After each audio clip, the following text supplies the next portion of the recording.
Afternoon guys, just out with the RX10 Mark IV, and I thought I'd shoot a bit of black and white, just because, why not, a bit different, and you know, you just come out, with black and white, it's a bit like you need to think about your composition, obviously two, your textures and things like that a little bit more, because black and white can be very, very cool, and it really does work very well in certain situations. Other situations, not so much. But anyway, if you set the RX10 or any of the other cameras generally to RAW and JPEG, and then set your scene setting to black and white, your JPEGs will come out of black and white and your RAWs will still be colour. Then obviously you can mess around later. So sometimes it's better, especially in things like what I'm doing now, just wandering around. You don't really need to edit stuff too much. If it comes straight out of the camera pretty cool, I'll leave it as is. So, you know, it's just a case of see what we capture. There's a really cool old bridge that I found, and I still don't understand what it was for. So I'm just going to walk down there. It's about a 20-minute walk in total, I would say. So I thought I'd walk down there and take some photos of that. It's the most weird thing ever. But I thought in black and white it might look quite cool. And a bit of textures and stuff, plus there's some fallen down trees and things like that might look quite nice. It's 5:15 in the afternoon, or early evening, and the weather's pleasant. And it's turned into not a bad day. As we can see here, it's quite pleasant. So, got the RX10 out, as you can see, just in case I see a bit of wildlife. And that's a really strange situation when you're looking through the viewfinder. It's in black and white. So, yeah, it'd be interesting just to get things. But there's also things like the tractor lines in the grass, in the crop, where you can see like that looks quite cool. And it just can be quite an interesting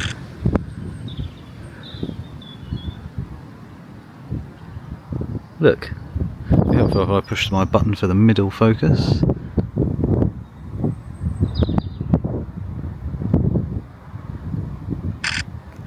There we go. As you can hear, I burst shooting all the time. One, because that way it's always using just the electronic shutter rather than the actual leaf shutter, which makes no real difference, but it's just faster.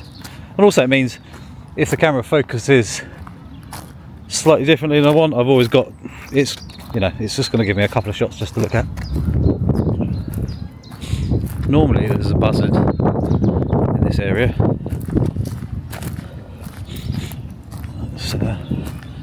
There's actually a footpath that runs across this field, but I don't really know where it goes, so I always walk around the outside edge. One, because I don't really want to walk through the crops. These have grown more than double in a week, which is pretty mad.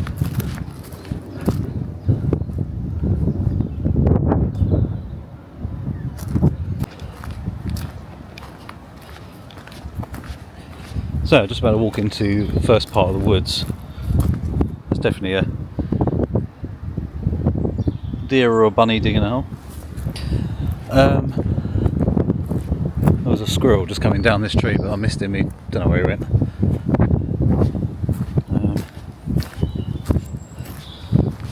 There's plenty of wildlife about. The problem is they hear me before I even see them.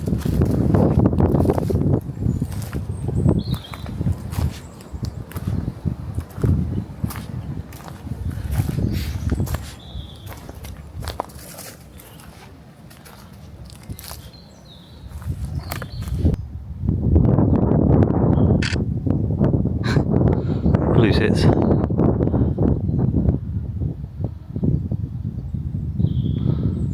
So it actually makes it a little bit difficult. We've got one there in black and white to actually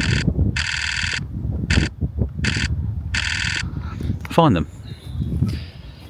So that's quite interesting.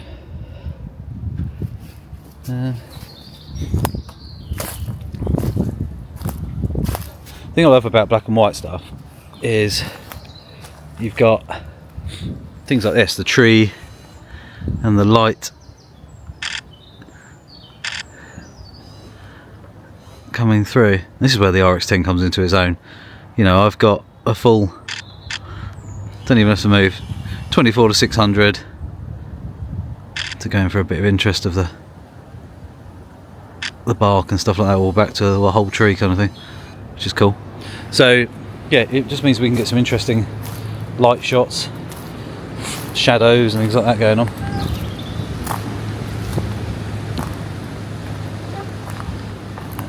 But at the same time, the shooting in black and white through a black and white viewfinder as well is a bit interesting. So it just takes a little bit getting used to, but it's a new challenge, you know. It's something a little bit different to the norm, where we'd normally just shoot colour and convert later. Check this out for broken tree there. That's just looks nuts, and a bit of sunshine coming through. Zoom in a bit. Just looks crazy.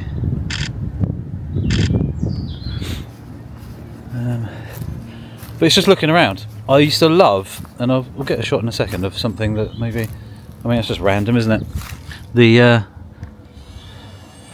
bit of barbed wire with a bit of wood, the old fence post that's rotted through completely. It's just hanging there, swinging away. Where's that? But yeah, so this whole tree's fallen down recently. Rotten. This was a lot of old ancient woods. The carpet of bluebells over there, those going to be really, really beautiful soon. It's not far away now at all. In fact, I might have to try and get a photo shoot in or something over the weekend with some bluebells. Might look quite cool.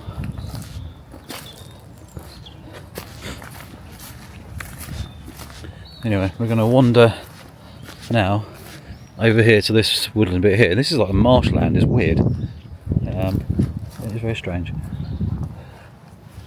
Just gonna bit of silhouette style.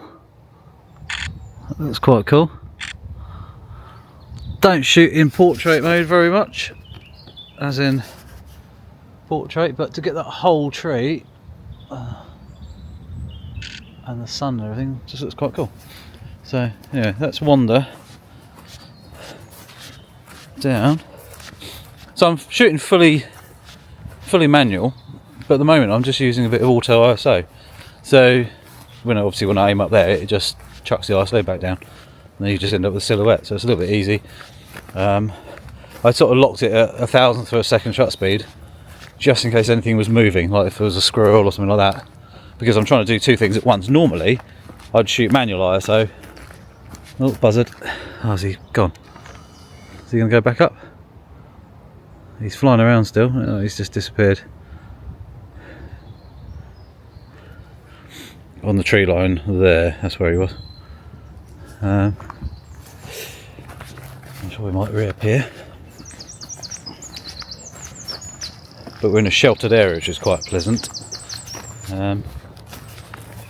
So, as you can see, sunshine and just really nice. You know, suddenly, even though it's windy at the moment and we had a bit of rain earlier, when you get in days like this where it starts to sun starts to come out and everything like that, and you can get out with the camera wherever I want. But there he is. What was that?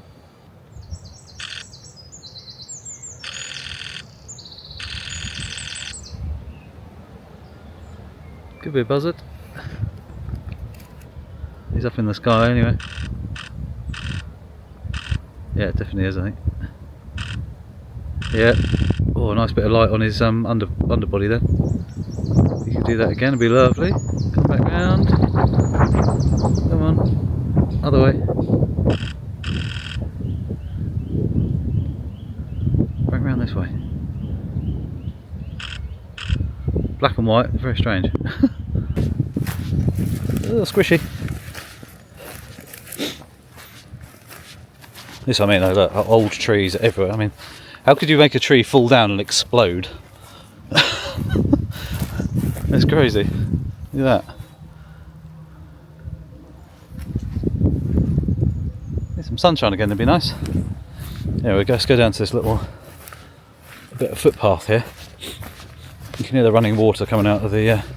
there's a stream that runs all the way through. And it splits off and goes to the reservoir eventually and things like that. And I discovered this a little while ago because I was trying to find the footpath because it's not signposted very well and it just gives you a rough direction and it's like it disappeared. So you had no idea where you were kind of going really. This is how kind of unmarked it is. You wouldn't know. You're in a field. In a field with no markings anywhere. And then from a distance you're not going to see that. It's just not even a thing. But eventually if you walk up through here, up through the woods and eventually cross another field, you come to a country lane and there's a gate there. And then obviously you can go from there. So let's see how much water we've got, guys. Let's see how much water we've got. We're at the top here and it's just pouring out of the ground. You can hear the stream running there, which we're going to get down to, but it's down here as well, isn't it? Just water leaking everywhere, coming out of the ground. It's mad. But that's it. That's it. The weird bridge that must have had a roof on it. Very bizarre. It's been there a long time. So the trees the other side of it, and it's, I guess, a 20-foot drop from the the highest point of the banks either side, approximately. It kind of makes no sense in my book. It's like, why would you have... It's on private property because you know got barbed wire around it and stuff, but the deer and everything just go through, which, you know, I can step through there in a second and actually go and have a close look. We're not going to damage anything, so it's not really a problem, but it's been there so long that there's trees growing up in front of it, both sides of it, that it's rotted right through. And obviously there was another railing there, I imagine. It's bizarre, but it makes no sense. Let's have a quick look. This is where I walk through barbed wire normally and get caught up in it. Yeah, hang on.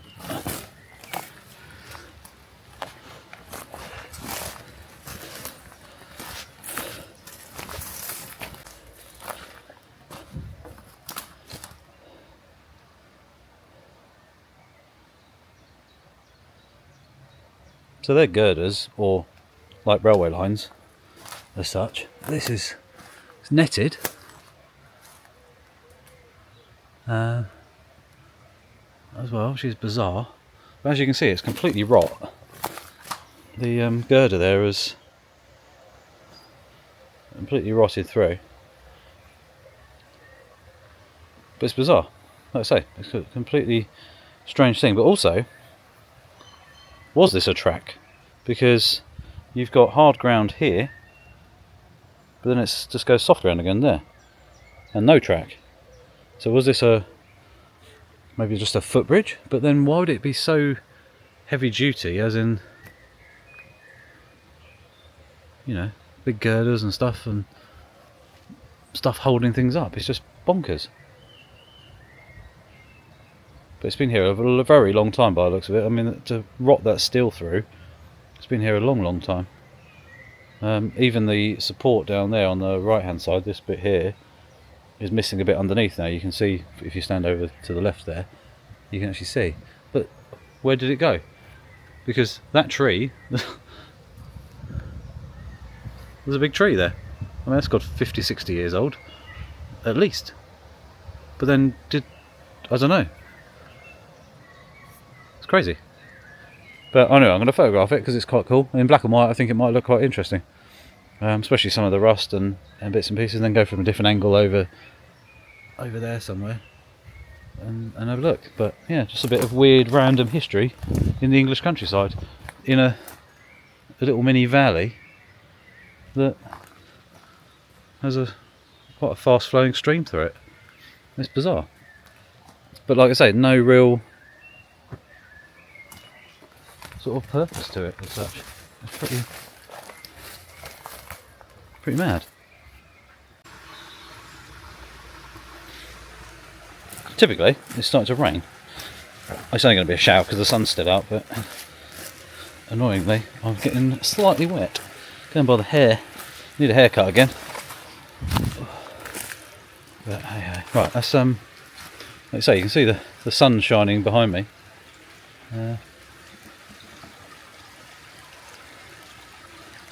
But I love the fact that we've got so many little streams and stuff going on down here. There's how fast this is flowing.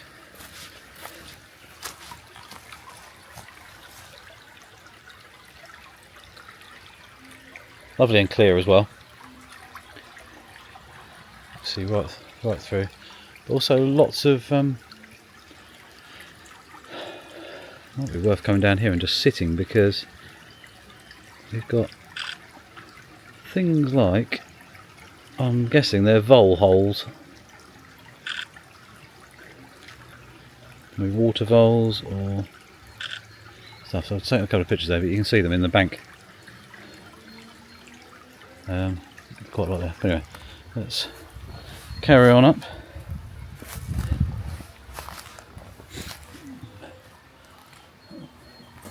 Ooh. See where the deer have gone, that's for sure. Definitely up here.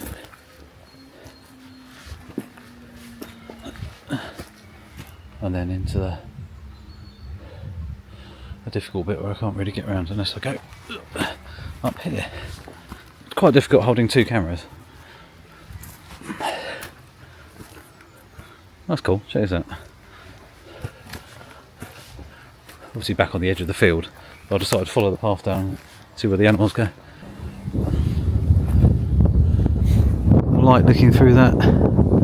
Looks cool. Just to get out and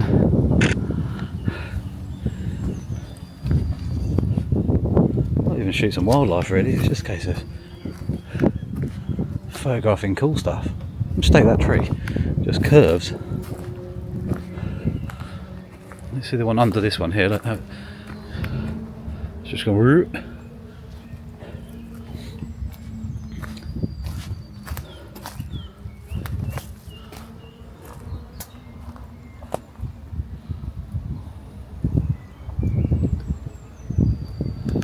Look up.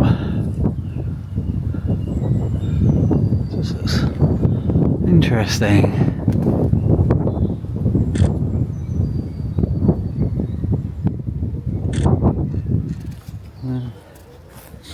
I've a little wander down here, and the stream has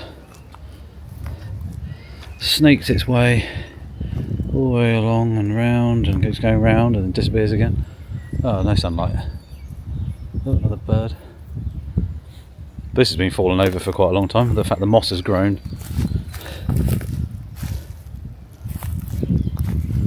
Got the deer come down here, obviously to drink.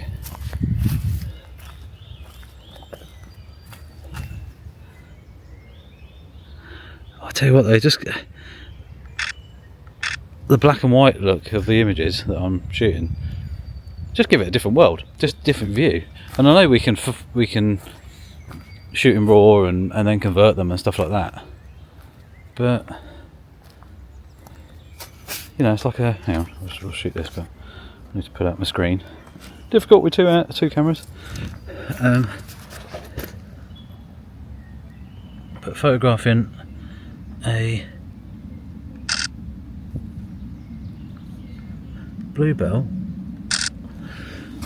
which is down there, in black and white, looks a bit strange. Plane's going over, sun's back out, just looks nuts.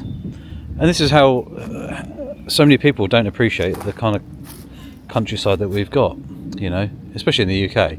You know, it's everywhere. Obviously people keep building stuff, which is a shame, but that's life. Right, that is not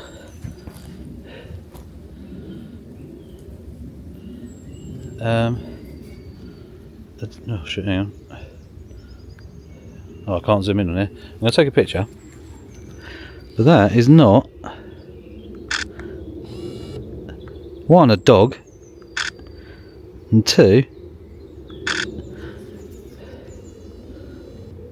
oh, it might be a dog.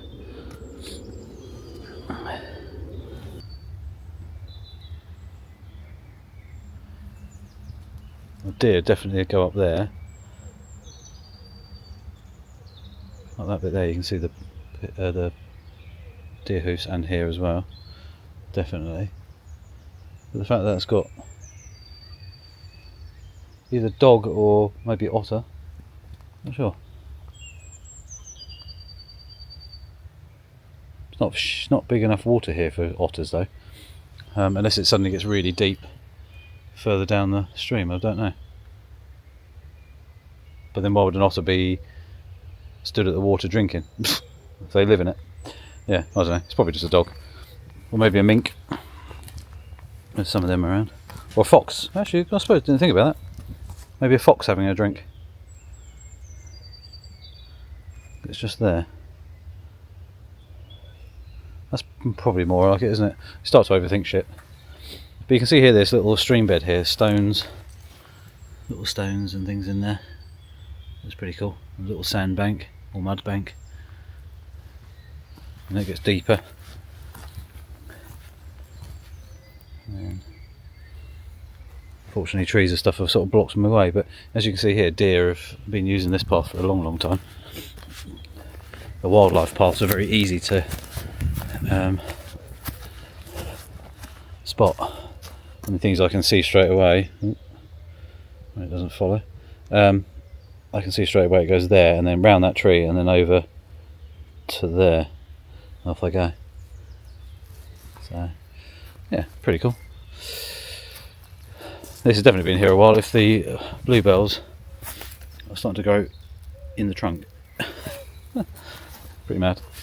Anyway, right, I'm going to head back up, I think. Just a little excursion today. Just to go and see that little bridge and just shoot a little bit of black and white for a little bit of difference. So yeah, there you guys, hope you've had a good day. It's nice to be out with the RX-10 actually. It just shows you how good this thing is. It's very, very cool. I could just show it this way, couldn't I? Very, very cool bit of kit. Let's say I've had it in black and white, so it'd be interesting to see what they look like, and I'm pretty sure, I haven't tested it, pretty sure that if you're shooting raw as well, it does stay colour. So I'm going to go back to the computer now, we'll jump on there, we'll do a little bit of editing, see if the pictures in the JPEG side look any good, if they maybe need a little tweak. If not, we'll go and actually have a look at the differences between JPEG and the raw in the black and white side of things. So where I've been shooting black and white, how much better converting that raw, a little bit of tweaking here or there, is the image quality. Oh, something's going on up there. Right guys, so I've just come back out of the woods. Light is beautiful. It's a good time, by the looks of it, about 6 o'clock in the evening. The sun's starting to go down, we're getting some nice long shadows, quite contrasty light versus dark, especially on the trees and stuff, so hopefully they look quite cool in black and white. And that was my whole aim, was because black and white can give you really interesting contrasts and tones and textures and things like that. It looks really, really cool. Just remembered as well, I'm still using, there you go, I'm still using the Low Pro 140AW, really, really good camera bag, and perfect for the Pocket 3 and the RX-10. If you just want to go for a walk, and you can even get a drink in the, there's like a springy net thing as well, which I quite often put a bottle of water in there, or an apple, or something that you might want to take extra with you. It's also got a couple of other pockets. It's also, because it's got the AW, it's all weather, which means you've got to pull out the undercover underneath, which protects it from dust and water and whatever. So it's well worth it, this bag. I've had it since 2017. I bought it the same day as the RX10 when it first came out. So yeah, it's still in very good condition. I've obviously got a few different bags, so it doesn't always get used, but it's hard wearing anyway. Anyway, I'm going to carry on wandering. Hopefully the sun stays out. It's trying to get behind those big clouds over there. But I think I timed it just right by the looks of it. Right guys, I've got one picture here open, which is one of the raw shots in colour. And obviously if you set your camera to RAW at plus JPEG and choose one of the scene settings so you can have it like in black and white, which I've chosen, your RAW will come out in colour and your actual JPEG will be black and white. But also when you look through the viewfinder, you'll be getting the black and white view when you're actually taking photos. So it's a bit interesting, but it just allows you to have a raw image. So for example, if I was going to actually edit this into black and white from color, I've already got the black and white one open, which I haven't done anything to. It's just straight out of the camera. We click to black and white, and I would probably up the clarity, just because that generally brings out a bit of textures. Also add a bit of texture into the light side of things.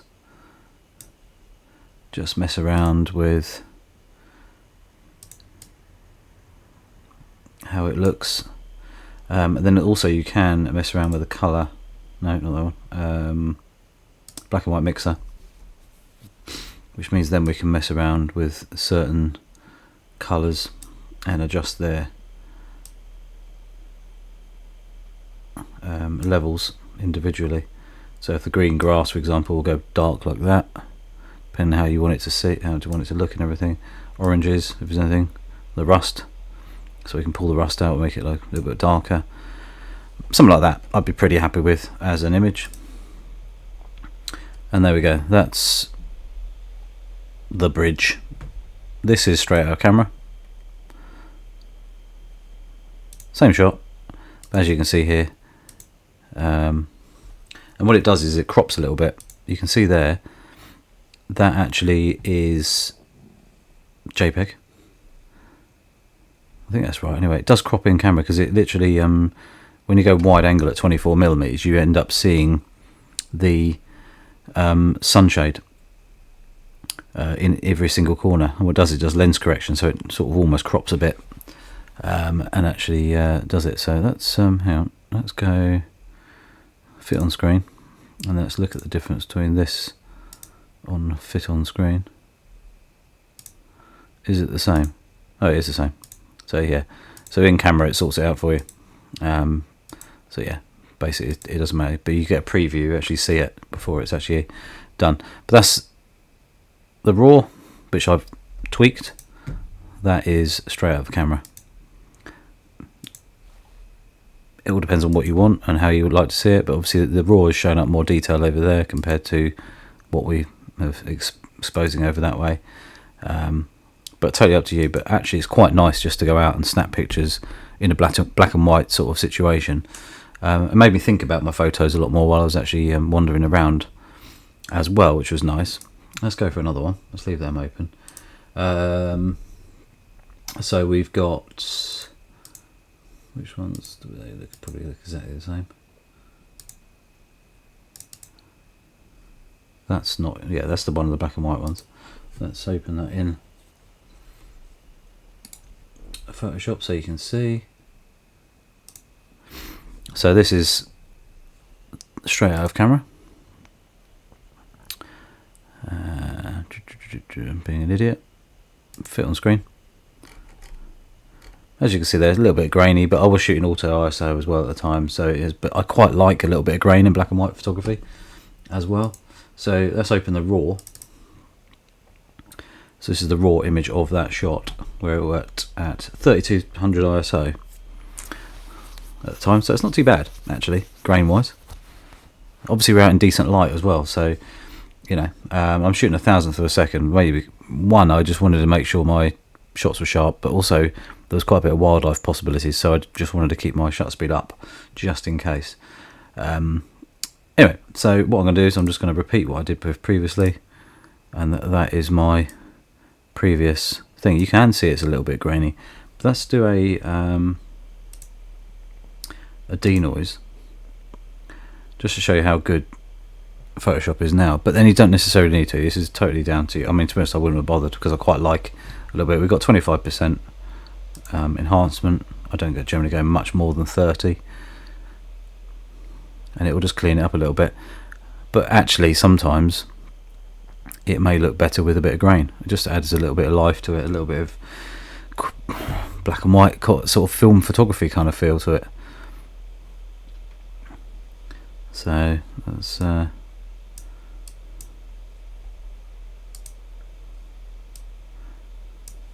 that's the previous. It is definitely cleaner,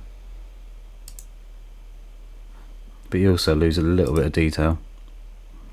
So if we go and make that one fit, that one's the same.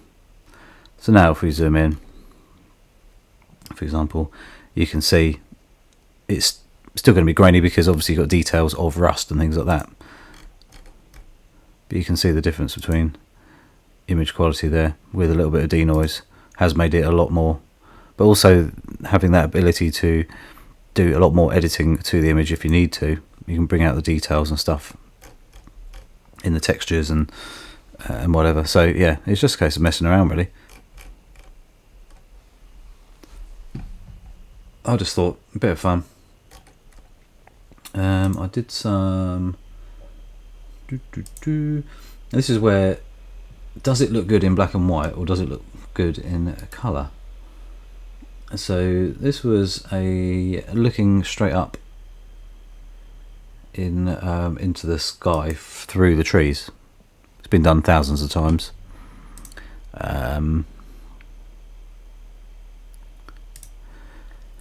Looking straight up, you can see the details. You can see a little bit of cloud cover. You can see a little bit of the darker skies and things like that. And you're thinking, okay, that looks pretty good. And then you get the colour version. And sometimes in colour it will work better. There we go. So you can see that obviously the colours of the green leaf, a little bit of moss and everything growing up that tree, the clouds. And when we start to mess around with it, so we've now got a decent exposure of the sky and the clouds. The shadows might want to come up slightly so we can see a bit more detail of the tree there, the trunk, and a bit there. The leaves look pretty good. And if we do go to black and white,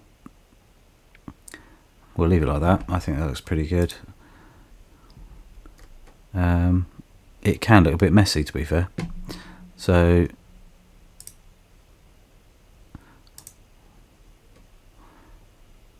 which one do you prefer? The one that's slightly overexposed? I think so, actually. Versus that one where in colour it looked good, but in black and white it doesn't look good now, compared to the one straight out of camera that actually looks better. So yeah, it's just a case of messing around, and actually sometimes better out of camera straight away. Straight out of camera is better. What have we got down here? So we've got an old tree.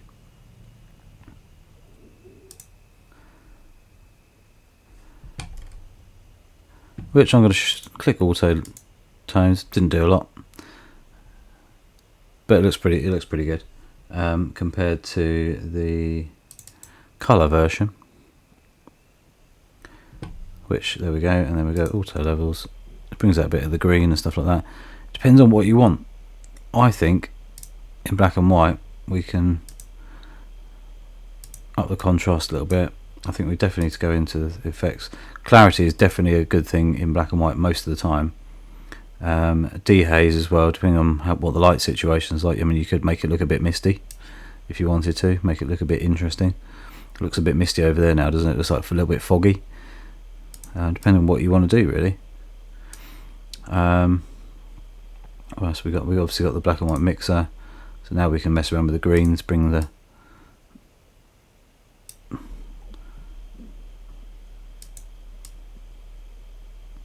That's the bluebells there. You can mess around. Also the purples as well. There's definitely some and then we got the crazy adjustments we can make as well with certain colours and tints and things going on. A little bit of red there, but anyway, it having the adjustability of the raw is cool. So looking at that shot there versus that shot, which is a little bit overexposed in some respects, but it's a balanced image compared to the adjustments I've just done with in raw, is huge to make it look interesting. So if we go but then if we go into raw, so you have got some playability. Let's see if it will actually do this. There you go. So you can,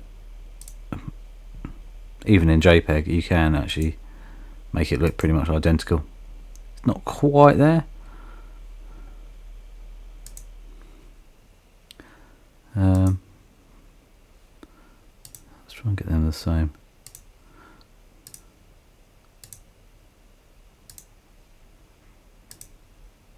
Yeah, even so, that's JPEG with some adjustments, and that's the full-on RAW. So that's matching what the RAW did, but obviously the JPEGs still don't hold that much, as much detail or information compared to the RAW does. So there you go.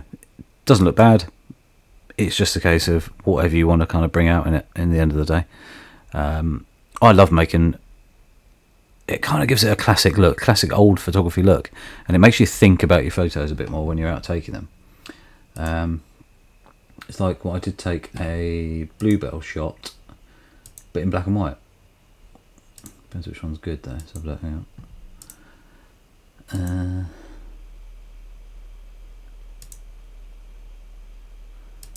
With that tree in the background, I think it's going to be that one.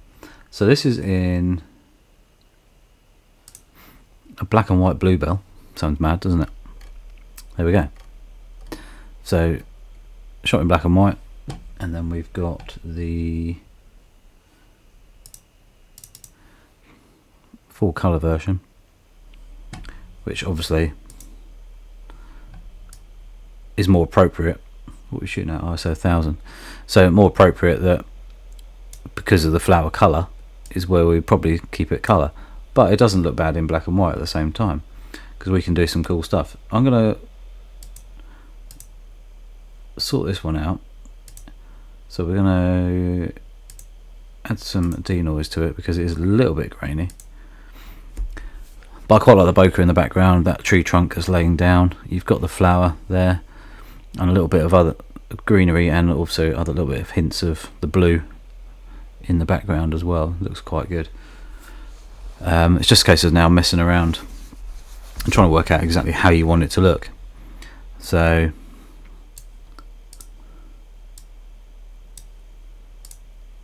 it's a little bit cleaner. I haven't gone crazy, but there we go. Exposure wise, what do we need to do? Depends on how you want it to look. If you want it to darken down or whatever. Do we want to change the white balance a bit to maybe it's a bit more a warmer feel to it? Maybe it doesn't look too bad. Bring up the shadows a little bit. There we go. So I mean, it's not. I didn't want too much white, so that's why I pulled that one down quite a long way. But we can see all the green and everything in the background. The greens here look pretty good. Let's have a look at the colour. Colour mixer. Just bring the brightness of that up slightly, and actually the actual flower itself you can see there. Just to bring it up very slightly, it gives it not a bad shot. There we go. And actually in colour that looks pretty good as it goes. These will be all, the whole carpet here will be pretty much blue soon, so that's pretty good. But I quite like the out of focus tree there, and all the bits in the background as well, works quite nicely. Could crop it, but I'm just going to leave it as is. Back to black and white, it looks pretty cool, but one thing I might do is use the burn tool and just give it a little burn in some of the darker areas, just to bring out a little bit of detail, and just give it a little tweak, and that's it. I would leave it like that. It's a old school black and white kind of feel. That's it really, compared to colour. And if we go auto levels, auto tone, it looks about right. The only thing I might have done to it, just to bring it out a little bit, is just dodge it slightly, just to bring out a little bit more light, maybe just a little like that, but totally up to you, however you see it. As we know, everything is a little bit subjective, and is how did you take it in the first place, and what were you thinking when you took it? That's one of the most important things. Obviously I'm using these as sort of demonstrations, so for a personal side of things I may have done it differently if I was using a different camera, if I had a flash with me, or if, you know, stuff like that, or different lighting, if it was a gloomy day versus a bit of sunshine coming in, loads of different options, you know, it gives you. So yeah, anyway, that's kind of what I did for most of these pictures, just a little tweak here or there. Let's have a look at this one here.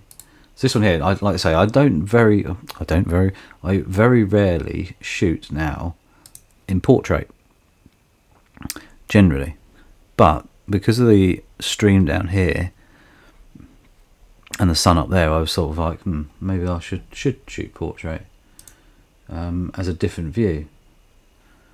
What number we got? 1497. Nope, like that. 947. 947. There. So that's the black and white one. Looks pretty cool, I think.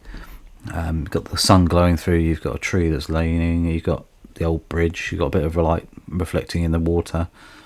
Versus the greens of spring.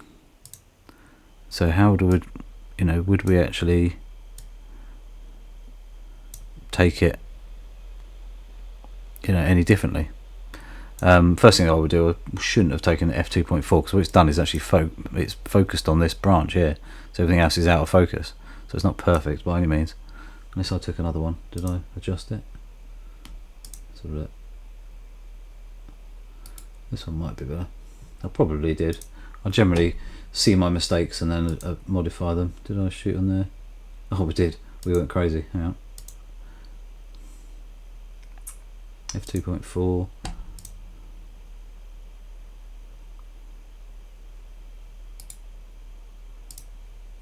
We did a f16 apparently. We'll stay with this one for the moment. But there you go. As an image, what I might have done would have been probably a crop like that, if it was a decent shot, just to remove the crap at the bottom. But let's have a look at the same shot. But what I did was I stopped it down to f16 just to show you that what I was trying to do was see if it could get some starburst off that sun. But then the cloud sort of, it's still there, but at the same time it didn't like it. But as you can see there, everything is now in focus. What I haven't done though, I was shooting, what are we at? So that's ISO 3200, and then I would have done the same thing, cropped in, just to lose a little bit there, probably keep that tree in. As a shot, I don't think it's too bad. It shows you quite a bit of interest. The only downside is this bit of barbed wire fence there in shot, which isn't great. And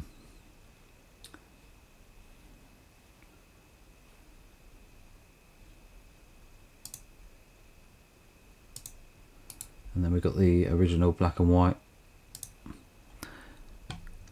shot there, which to be honest I quite like.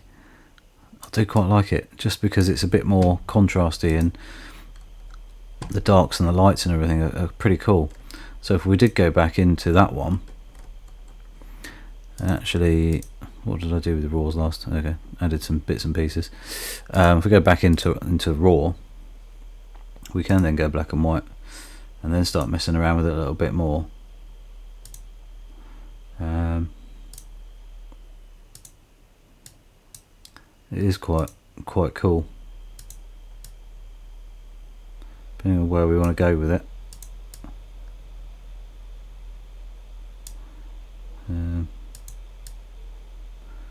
We could darken it down a bit more. There we go, something like that. It is quite cool. It's grainy. It's quite a busy scene, but I quite like it. The other thing I might do is do a little bit of dodge down there to bring out that water a little bit more. Other than that, I think it's quite cool because I quite like the crosses and everything on there. That's kind of it, really. It's like I say, it's down to you, however you perceive your shot. Generally, I wouldn't have shot at f16. I think it's a bit extreme, but unless you wanted something like the sunburst of the sun coming through the thing, but it didn't really work, sadly. I don't think it did anyway. No, it didn't. Which is a shame.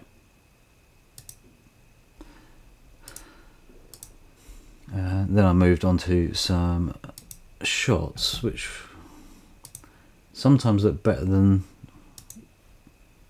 they did. Hang on, let me go to a better area. Here we go. So the sun was casting. I'm going to show you this shot. Hang on, which one did I? There's 2.5.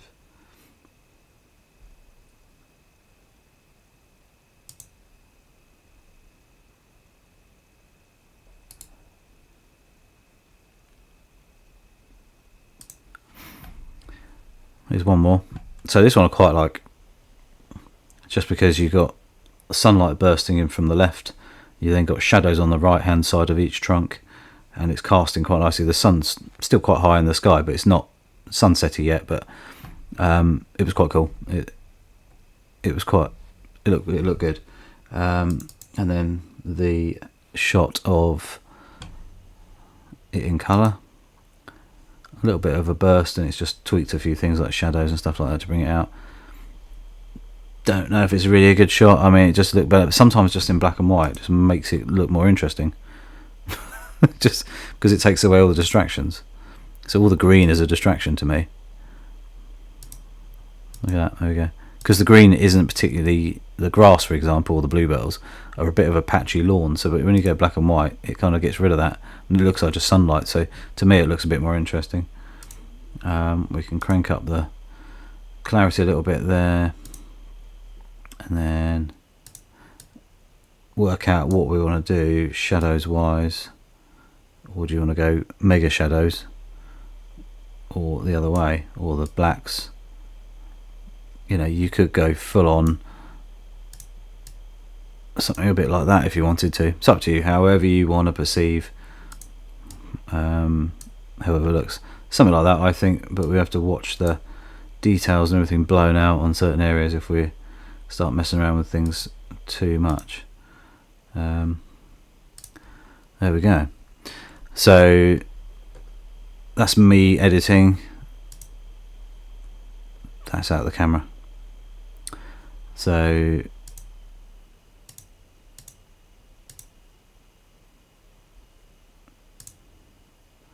there you go. Slightly different, but the same at the same time. But anyway, and then I started shooting straight into the sun, which was quite cool because I managed to get a, wherever I can find it,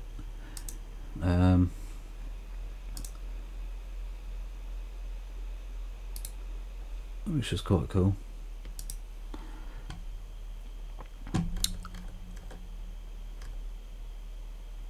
It's hey? Oh, hang on, no, that's not in focus.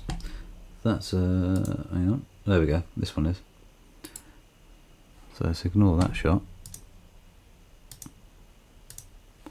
Get rid of that one. This one here, it was quite windy, so literally when I was shooting it was, you can see here. So this one here is not perfect by means. I don't think. Hang on. What did I shoot at? f5.6 there at 600. And did I crank it to anything else? No, I kept it at f5.6. I thought I had a really sharp shot. Oh, it's probably this one here. There we go. What's that? Depending on where it focused, basically. Let's have a look.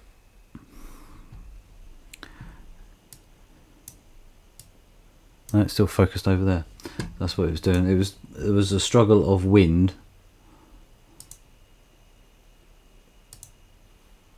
That one, 52. What was this one?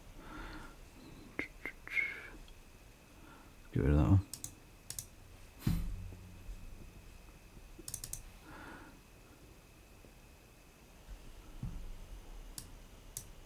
Again, it's pinged over there.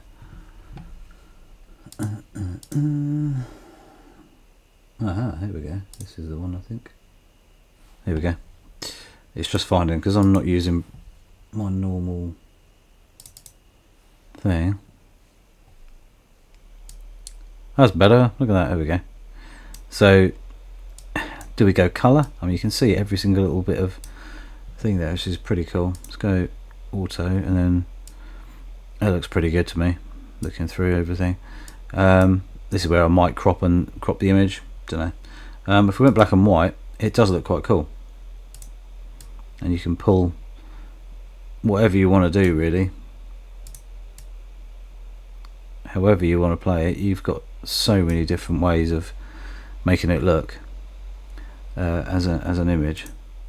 It's pretty cool. That is one thing about the RX10. That lens is sharp, and the focusing still works very well. I wasn't using it particularly well because I'm shooting with the sun there, just the other side of this bit here, so it was struggling to in a small spot. I was struggling to actually lock onto it. Plus, it was a little bit breezy, so it was moving around.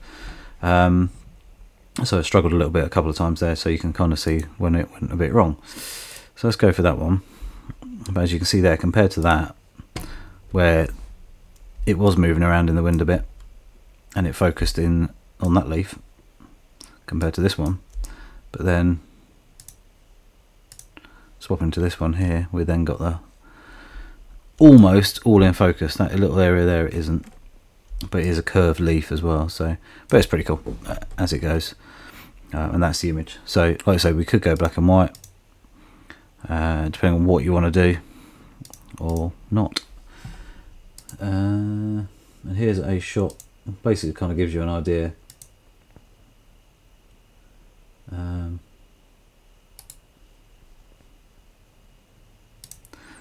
Of where the sun was. So it's literally there, and I was shooting basically into it as a shot. So yeah, there we go. Last couple of pictures, and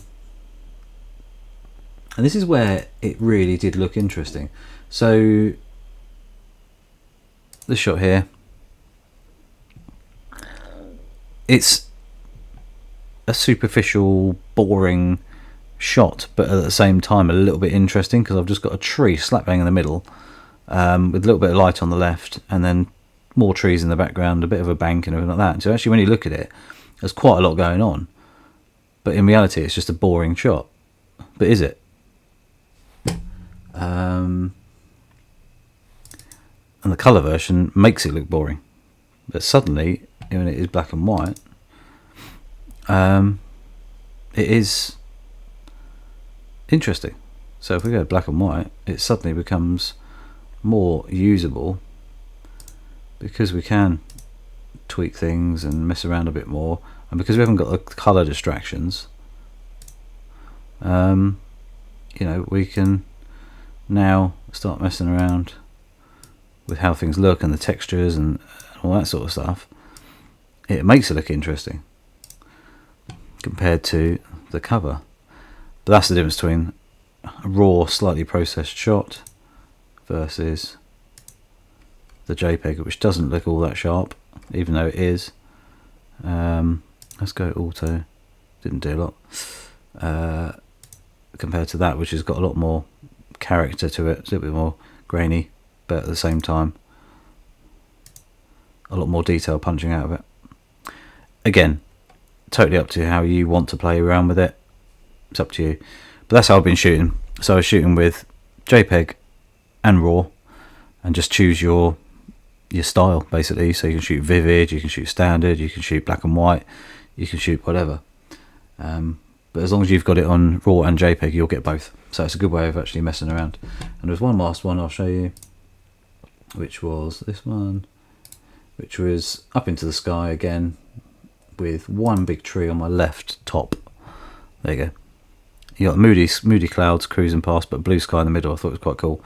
And it's almost like the trees are reaching up to the sky, as in like arms. Even obviously the trees are reaching up to the sky because that's what they do. But versus the colour just looks dull. It just doesn't look interesting. So black and white really can change the way you look at an image. It just doesn't have the same appeal. But you go black and white.